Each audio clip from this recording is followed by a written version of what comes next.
Hello friends, स्वागत है आपका बॉरा एजुकेट चैनल पर एक बार फिर से। दोस्तों, आज के वीडियो में हम पढ़ेंगे रासायनिक अभिक्रिया के प्रकार। रासायनिक अभिक्रिया को इंग्लिश में इसको बोलते हैं टाइप्स ऑफ केमिकल रिएक्शन। ठीक है, रिएक्शन ये 10th, एक बार मैं आपको बता दूं, ये क्लास 10th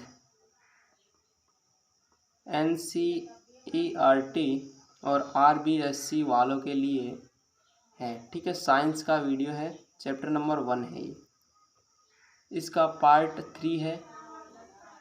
पार्ट 1 और 2 हमने अपलोड कर दिए हैं, जिनके लिंक मैं डिस्क्रिप्शन में दे दूंगा प्लेलिस्ट का, वहाँ से आप देख लेना, आपने नहीं देखे हैं तो आज का जो टॉपिक है वो है रासायनिक अभिक्रिया के प्रकार। मैं बता दूं, रासायनिक अभिक्रिया के प्रकारों में सबसे पहले जो प्रकार आता है वो आता है संयुग्मन अभिक्रिया।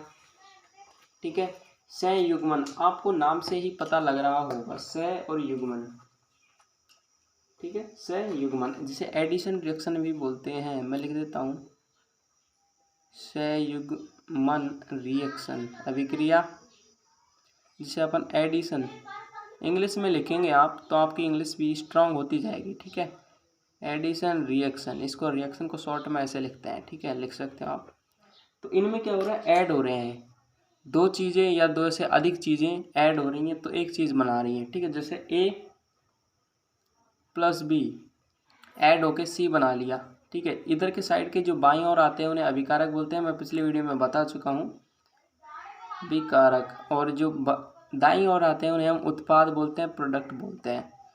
तो अभिक्रिया को लिखने का तरीका होता है, यहाँ पर टेम्परेचर दें तो हम इस प्रकार से दे सकते हैं। जैसे A को हम मान लो ऐसे लिख दें,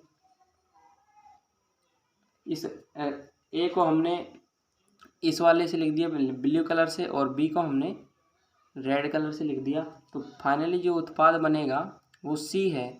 ये क्या है, A और B को जोड़ने पर जो बना है, तो A और B अपन ऐसे लिख सकते हैं इसकी, या A और B है ना, AB ऐसे लिख सकते हैं। अब A कैसा गोला है भाई, ब्लू कलर का, और ये कैसे कलर का है, रेड कलर का, तो इन दोनों को मिला दो बस, संयुग्मन अभिक्रिया, दोनों का संयुग्मन हो गया। तो ये रिएक्शन होते हैं। जैसे इसके एग्जाम्पल देख लें हम, तो वो है कोयले का दहन, आपके बुक में दे रखे हैं, वही कराएंगे, कोयले का दहन, लेकिन आपको समझा बिल्कुल बढ़िया से देंगे। ठीक है, जैसे कोयले का दहन कैसे होता है, कार्बन है प्लस ऑक्सीजन की उपस्थिति में इसको जला देते हैं हम। टेम्परेचर दे दो, यहाँ पे टेम्परेचर को इस प्रकार से लिखते हैं, ये वाला चिन्ह लगता है टेम्परेचर के लिए, यहाँ पे लिख दो आप साइड में टेम्परेचर। ठीक है, तो ये बना लेगा CO2, जिसे कार्बन डाइऑक्साइड बनाते हैं। ये क्या है भाई, यहाँ पे ठोस कार्बन था, ये इसके नीचे सॉलिड लिख देना है छोटे से, उसमें अभिक्रिया को लिखने का प्रकार है ये। ऑक्सीजन यहाँ पे गैस है तो G लिख दो, और ये CO2 बनी है, ये भी गैस है तो इसके पास भी G लिख दो। अगला है मैग्नीशियम फीते का दहन। अगला एग्जाम्पल, मैग्नीशियम फीते का दहन। मैं आपको बता दूं, इसको हम जलाते हैं तो इसकी राख बन जाती है और नया चीज़ बन जाती है ना। जैसे मैग्नीशियम का जो प्रतीक चिन्ह होता है वो होता है 2Mg, और इसके आगे 2 लगाएंगे अभिक्रिया को संतुलित करने के लिए। संतुलित कैसे करते हैं वो भी मैंने आपको बता दिया है, संतुलित समीकरण ही हम यहाँ पे लिखेंगे। तो 2MgO बन जाता है, ये जो है वो है सॉलिड, ये ऑक्सीजन गैस है, और फाइनली इसने बना लिया 2MgO जो कि क्या है, सॉलिड। ठीक है, अगला है एथीन का हाइड्रोजनीकरण। इसका एग्जांपल, एथीन का हाइड्रोजनीकरण, हाइड्रोजनीकरण। ठीक है, एथीन क्या होती है, ये चीज़ होती है एथीन, CH2 इसका हाइड्रोजनीकरण, कट गया थोड़ा सा ना, यहाँ देख लो, एथीन इस प्रकार से होते हैं। हाइड्रोजनीकरण, तो हाइड्रोजन से रिएक्शन करा दो, इसकी H2 से रिएक्शन करा दो, H2 हाइड्रोजन है जो H2 अणु के रूप में मिलता है। इस पे एक उत्प्रेरक काम में लेते हैं, वो है निकेल, तो उसको भी इस तीर के चिन्ह के ऊपर लिखा जाता है। अभिक्रिया को लिखने का तरीका होता है ये गैस है एथीन, और ये भी गैस है। ठीक है, इसमें टेम्परेचर लगता है 473 केल्विन। ठीक है, और 100 एटीएम दाब लगता है इस पे। ओके, तो फाइनली ये बना लेता है CH3 और CH3, एक H यहाँ पे जोड़ दो, इसमें से दो एच हैं, इसको अपन किस प्रकार से लिख सकते हैं, एच और एच, तो एक एच यहाँ पे जोड़ दो, एक एच यहाँ पे जोड़ दो और ये बॉन्ड हटा दो, क्योंकि कार्बन क्या है, क्या करता है, कार्बन 4 बॉन्ड बनाता है, 1 2 3 और 4। तो इस कार्बन के 4 बॉन्ड हो चुके हैं। मैं दिखा देता हूँ आपको इसे अलग तरीके से बना के। सी 1 2 3 और 3 हाइड्रोजन है ऊपर वाले से, एक बॉन्ड ये बन रहा दूसरे कार्बन से, इसके भी 3 हाइड्रोजन लगे हुए हैं, तो ये बना दिए, और एक बॉन्ड इनके बीच में भी बना हुआ है, वो अपन ने ये दर्शा दिया। ठीक है, इसी प्रकार से 6 हाइड्रोजन, 1 2 3 4 5 6, इधर 3 और 3 6 और 2 कार्बन, एक और एक 2 कार्बन। ठीक है, ये चीज़ यहाँ पे दर्शा दी गई है। तो ये तो हो गई संयुग्मन अभिक्रिया जो कि सिंपल थी। अगला जो रिएक्शन पढ़ेंगे वो देखेंगे विस्थापन अभिक्रिया। दूसरा लिखो विस्थापन अभिक्रिया, जिसे बोलते हैं रिप्लेसमेंट।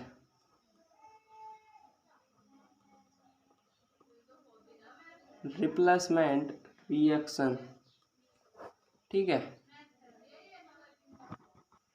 विस्थापन अभिक्रिया क्या होती है, रिप्लेस कर दिया किसी चीज़ को, जिससे यहाँ पे ए है, यहाँ पे बी है इधर, और यहाँ पे सी बना लिया, तो बी में मान लियो ए प्लस बी सी, इसमें ये जो सी है इसके साथ जुड़ जाएगा, बी अलग हो जाएगा, तो यानी ए सी प्लस बी, इस प्रकार से कुछ बना लें यहाँ पे, तो इन्हें बोलते हैं रिप्लेसमेंट विस्थापन। इसको यहाँ पे ला दो और इसको इधर ला दो, ये कर दो, कुछ भी कर दो ना। जैसे मैं एक एग्जांपल ले रहा हूँ, ए और बी है प्लस सी बना रखा है यहाँ पे, तो यहाँ से ए और सी जुड़ जाएंगे। ठीक है, ए और सी जुड़ गए, प्लस में बी अलग रख दो। ठीक है, एग्जांपल दूँ मैं, CuSO4 प्लस Zn है, तो ये Zn लिख दो एक बार, तो SO4 इसके साथ लिख दो, प्लस Cu को अलग कर दो, यानी इसने इसको विस्थापित कर दिया, कॉपर को, कॉपर बोलते हैं इसे। ठीक है, इसे कॉपर बोलते हैं।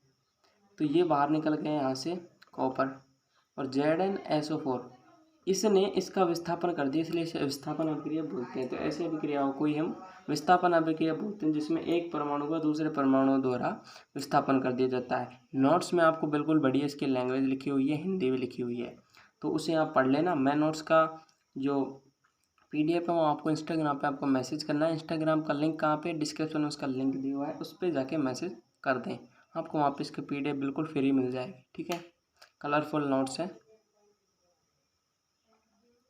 तो अगला जो रिएक्शन है वो है द्विविस्थापन अभिक्रिया। अगले पेज पे चलता हूँ।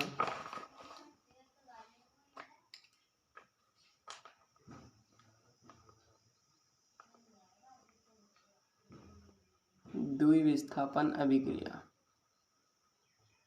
तो इसमें क्या होता है, दो तत्वों का, दो परमाणुओं का विस्थापन हो जाता है। जैसे AB है कोई प्लस CD है, तो इसमें A और D लगा दो एक साथ, AD प्लस BC है ना। दो इसने भी देखो, एक तो इसने भी विस्थापन हो गया, एक इस वाले का विस्थापन हो गया, दो बार विस्थापन हो रहा है, तो इसे दो विस्थापन बोलते हैं। जैसे एग्जांपल देता हूँ मैं,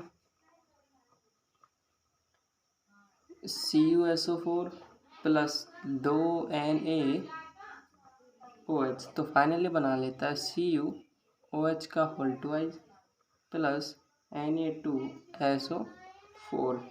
ठीक है, इस प्रकार बना लेते हैं। यहाँ पे ये कॉपर है एक, तो इसने OH है यहाँ पे, एक OH तो ये रहा, दो यहाँ पे लग रहा है, तो OH का यहाँ पे होल ट्वाइस लगा दिया।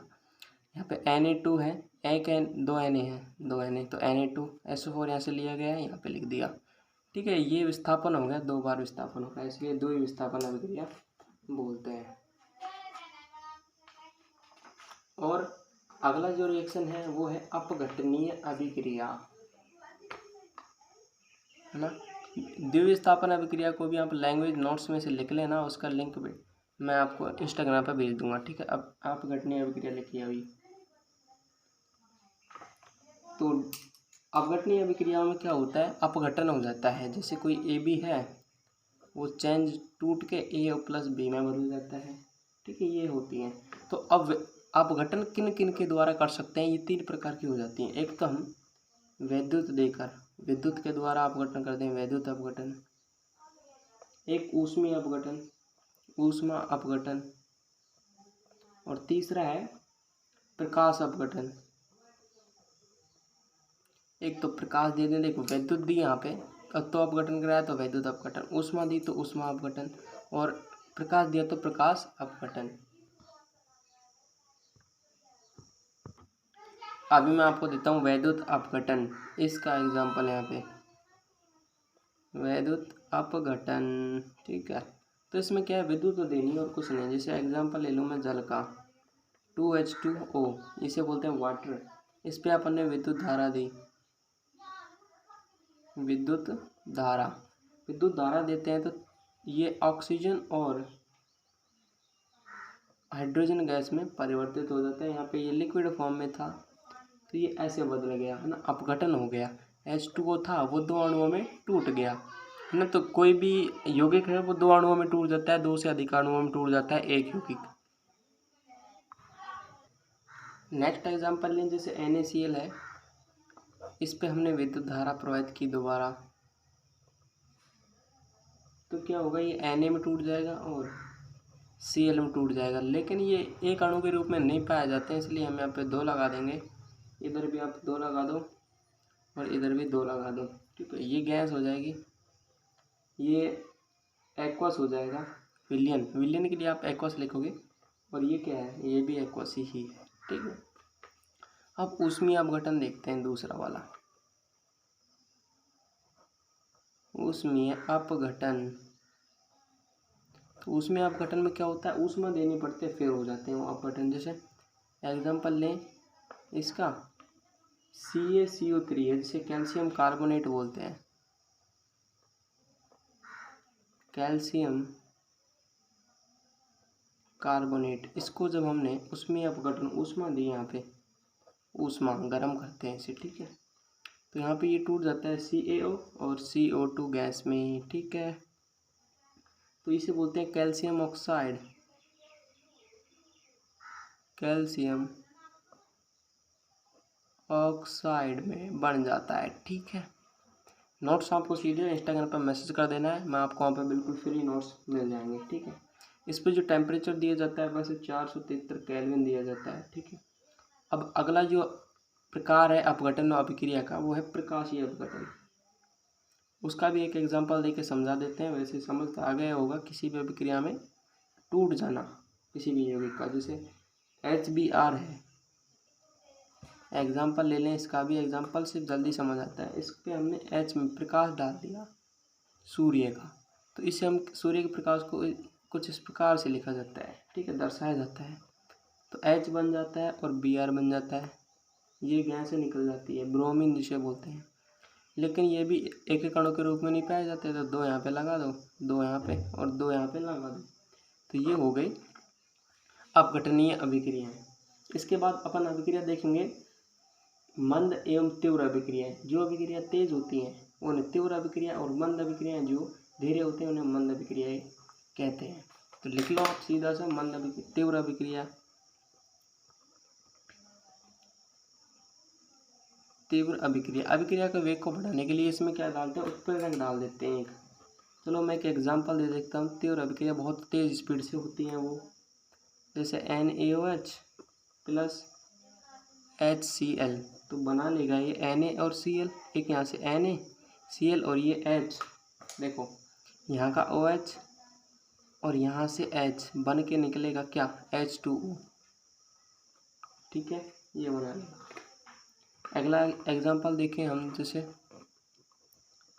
AgNO3 प्लस HCl, तो यहाँ से क्या बनेगा, AgCl प्लस HNO3, ये बन गया। ठीक है, तो इस प्रकार ये अभिक्रिया तीव्र होती है, बहुत तीव्र, यहाँ पे लिख सकते हो आप तीव्र, बहुत फास्ट होती है ये रिएक्शन, फास्टली होती है। अगला जो रिएक्शन है वो है मध्यम वेग वाला। चलो मैं यहाँ पे लिख देता हूँ मंद वेग अभिक्रिया।